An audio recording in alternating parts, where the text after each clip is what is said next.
હવે જિલ્લા ઉદ્યોગ કેન્દ્ર દ્વારા અરજીઓની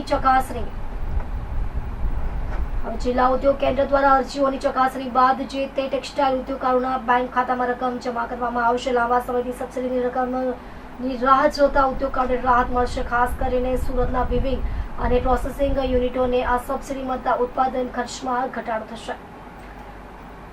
નમસ્કાર દર્શક દોસ્તો, હું છું નિખિલ મદ્રાસી, પ્રમુખ ધી સદન Gujarat chamber of commerce and industry Surat. જે યુદ્ધની પરિસ્થિતિ જ્યારે શરૂ થઈ ત્યારથી જ અમને પ્રિડિક્શન હતું કે આ યુદ્ધ લંબાશે અને તેને કારણે ટેક્સટાઇલ ઉદ્યોગને તકલીફ પડશે.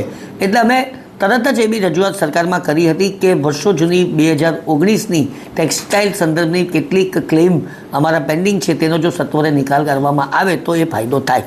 અને સરકારે આ માંગણીને ધ્યાનમાં રાખીને 2019ની જે ટેક્સટાઇલની સ્કીમ હતી અને ત્યારબાદ જે 2022ની આત્મનિર્ભરની સ્કીમ હતી, આ બંને મળીને કુલ લગભગ 1063 કરોડના ક્લેમ પાસ કર્યા છે. લગભગ તેનાથી 7786 યુનિટને તેનો ફાયદો થશે અને આ 7786 યુનિટના 9700 ક્લેમ એક ઝાટકે ક્લિયર કરી દેવામાં આવ્યા છે અને તેઓના ખાતામાં પણ સીધા પૈસા જમા આવી ગયા છે. તે બહુ મોટી વાત છે. ગુજરાત સરકારનો અમે આ તકે આભાર પણ માનીએ છીએ અને આ પ્રમાણે આ યુદ્ધની પરિસ્થિતિમાં આર્થિક તરલતાને વધારવામાં જે કંઈક ફાળો આપ્યો છે સરકારે, તેને પણ અમે અભિનંદન આપીએ છીએ. આભાર.